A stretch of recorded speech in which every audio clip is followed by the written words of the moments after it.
반갑습니다. 예수님 빛교회입니다. 오늘은 선한 못자만을 닮아 라는 제목으로 스가랴 11장 1절에서 17절까지의 말씀으로 함께 은혜 나누도록 하겠습니다. 먼저 오늘 본문 말씀 함께 봅니다. 레바논아, 내 문을 열고 불이 내 백향목을 사르게 하라.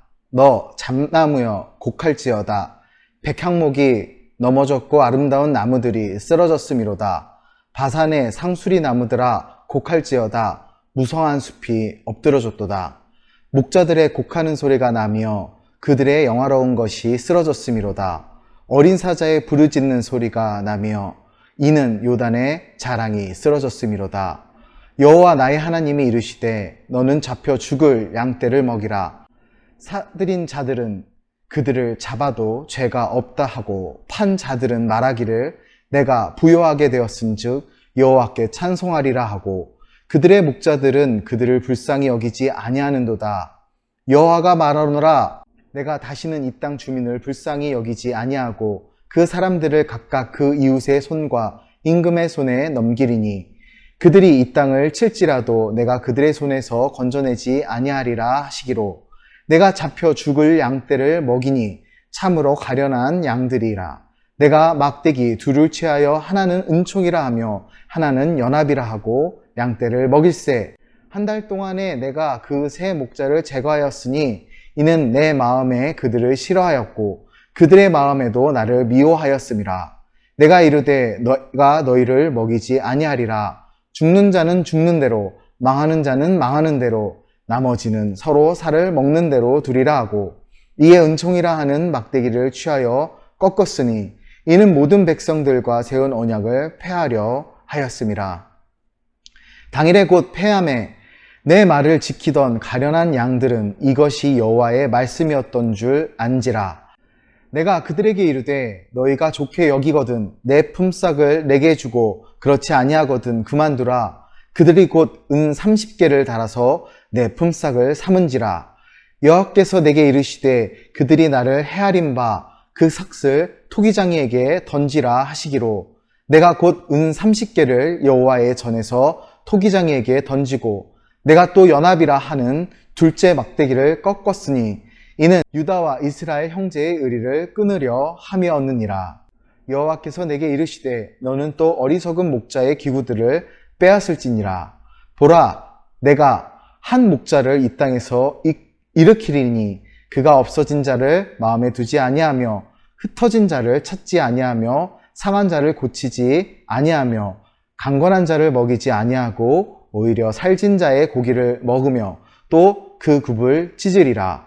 화 있을진저 양떼를 버린 못된 목자여 칼이 그의 팔과 오른쪽 눈에 내리리니 그의 팔이 아주 마르고 그의 오른쪽 눈이 아주 멀어 버릴 것이라 하시니라. 아멘. 세상에서 가장 중요한 역할이 무엇일까요? 바로 리더라고 생각합니다. 그 리더를 따르는 사람들도 중요하지만 결국 지도자의 역할, 지도자의 철학, 또 지도자의 인품과 그의 지도력이 각 공동체, 조직의 운명을 좌우하지요. 이것은 공동체의 크기나 규모, 그런 것과 상관없습니다. 크기가 작던 크던 간에 우리는 리더십이 가져올 결과를 잘 알고 있지요. 1, 2차 세계대전의 리더십들이 어떤 결과를 갖고 왔는지, 그들의 단순한 어떤 결과, 어떤 결정에 의해서 수많은 생명들이 목숨을 잃었지요. 특히 대한민국의 여러 사건과 사고들 속에서 정치, 경제 문제들 속에 이 리더십이 갖고 오는 파장이 상당하다는 것을 우리는 잘 알고 있습니다. 비단 정치, 경제의 문제만은 아닙니다. 교회 지도자들의 타락과 거룩의 상실 역시 우리의 마음을 아프게 하는 일이 많았습니다. 우리는 하나님을 경외하는 마음을 잃지 말아야 합니다.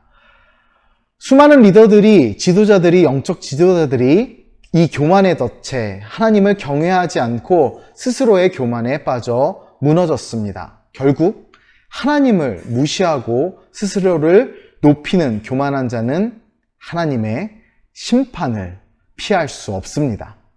오늘 본문을 통해 오직 한 분, 예수 그리스도의 순종을 발견하고 하나님이 원하시는 길을 발견하기 원합니다. 함께 오늘 본문으로 들어가 보겠습니다. 오늘 본문 1절에서 레바논의 백향목이 나옵니다. 이 백향목은 다 자라나면 높이가 40m나 되고 둘레가 10m나 되는 엄청난 위용을 자랑하는 나무이죠. 그렇기 때문에 굉장히 고급진 건축자재로 많이 사용됩니다. 또한 2절에 나오는 바산의 상수리나무 역시 동일하게 한 20m 정도 되는 높은 높이를 자랑하는 나무입니다. 그렇기 때문에 좋은 건축자재로 사용되는 나무이죠. 우리나라에서도 이 상수리나무는 여러 가지 긍정적인 의미로 사용됩니다. 이 두 나무, 레바논의 백향목과 바산의 상수리나무는 그 뻗은 모양과 품질이 좋기로 그렇기 때문에 유명한 나무입니다. 하지만 이 훌륭한 나무들이 1절에서 3절까지 넘어지고 불살라짐으로 레바논과 바산이 애통하리라고 하나님은 선포하십니다. 왜 이런 일이 일어나는 것일까요? 우리는 세상에서 자랑할 만한 것들을 얻으려고 하나님을 멀리하고 이기적인 마음으로 행동할 때가 있습니다. 하지만 그렇게 해서 얻은 자랑거리는 결국에는 이 나무들과 같은 운명을 겪게 되지요. 아무리 세상에서 좋은 것을 얻고 아무리 세상에서 큰 영광을 얻는다 해도 결국 하나님 없이는 아무 의미가 없습니다. 우리가 명심해야 할 것은 아무리 세상에서 유명한 것도 영원하지 않고 금방 꺾이게 될 것이라는 것이죠. 예수님 빛교회 말씀 컨텐츠에서는 목회자의 얼굴이 나오지 않습니다.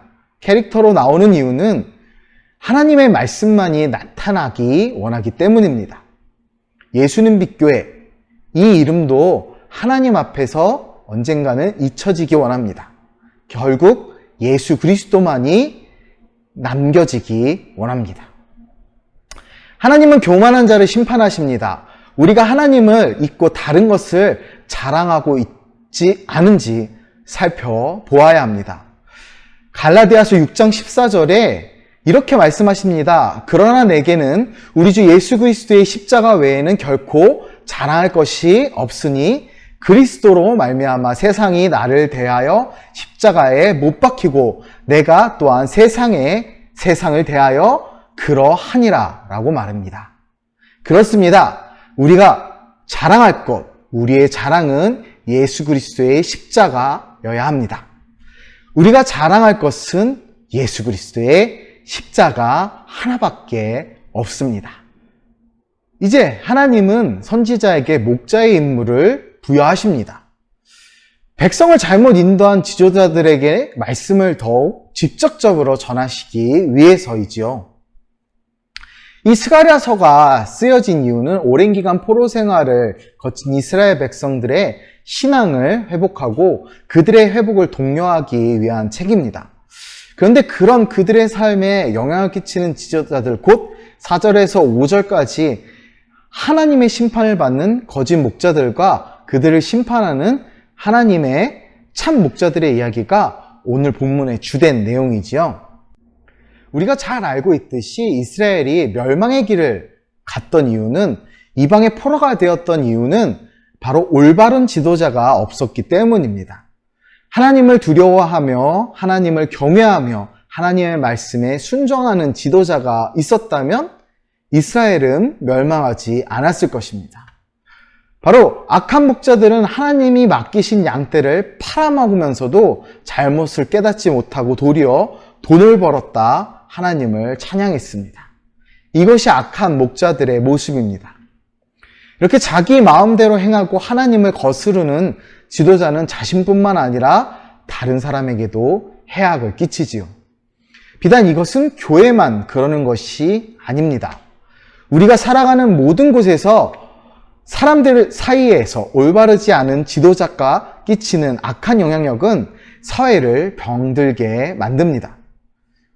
우리가 주의해야 합니다. 우리가 원하든 원하지 않든 그리스도인들은 사람들에게 주목받으며 밝게 빛나는 존재입니다. 마태복음 5장 14절에 말씀하시듯 너희는 세상의 빛이라 산 위의 동네가 숨겨지지 못할 것이요 라고 하십니다. 그렇습니다. 우리는 숨길 수 없습니다. 어디에도 숨을 수 없는 존재가 바로 우리입니다. 그렇게 더욱 깨어 있어야 합니다. 다른 영혼들까지 실족하게 하면 하나님이 그 책임을 엄중하게 우리에게 물으실 것입니다. 여러분이 바로 그리스도인입니다. 세상의 빛입니다. 이제 7절에서 17절까지의 말씀을 봅니다. 하나님의 저주 중 가장 무서운 것은 우리가 죄를 짓고 잘못을 행해도 하나님이 우리를 그대로 내버려 두신다는 것이죠. 우리가 출애굽 사건을 기억합니다. 출애굽 사건에서 애굽 곧 이집트의 바로 파라오를 하나님은 왜 그대로 두셨을까요? 바로 그것이 무서운 것입니다. 하나님은 파라오를 유기하셨습니다. 죄로부터 구원이 아닌 내버려 두셨다는 겁니다. 죄 가운데 내버려 두시는 것은 우리에게 가장 무서운 형벌입니다. 바꿔 말해 하나님을 두려워하지 않고 제멋대로 살아도 아무런 일이 생기지 않을 때가 가장 위험한 것입니다. 하나님이 은혜를 거두어 가셨다는 증거인 것이지요. 하나님의 은혜를 내려주시지 않으면 그리스도인 간의 연합도 깨질 수밖에 없습니다. 믿는 자들 간의 연합이 깨진다는 것. 지도자의 위치에 있는 그리스도인은 더욱 깨어서, 그렇기 때문에 더욱 깨어서 선한 목자이신 예수님을 닮아야 하지요. 우리 사이에 연합됨, 우리 사이에 선하고 아름다운 하나됨이 깨어지지 않기 위해서는 우리의 마음이 깨어 있어 하나님 앞에 눈이 떠 있어서 선한 목자이신 예수님을 닮아 더욱더 앞서 나가야 합니다. 도덕적으로 고상하고 인격적으로 훌륭한 모습으로 추구하는 것, 그것 이상으로, 그 수준 이상으로 하나님의 기준에 합당한 지도자가 되기를 간구해야 합니다. 로마서 15장 마지막 부분에 바울은 이렇게 로마교회 성도들에게 권면합니다. 형제들아, 내가 우리 주 예수 그리스도와 성령의 사랑으로 말미암아 너희를 권하노니 너희 기도에 나와 힘을 같이하여 나를 위하여 하나님께 빌어 나로 유대에 순종하지 아니하는 자들로부터 건짐을 받게 하고 또 예루살렘에 대하여 내가 섬기는 일을 성도들이 받을 만하게 하고 나로 하나님의 뜻을 따라 기쁨으로 너희에게 나아가 너희와 함께 편히 쉬게 하라. 평강의 하나님께서 너희 모든 사람과 함께 계실지어다. 아멘. 우리 그리스도인들은 지도자들을 위해 기도해야 합니다.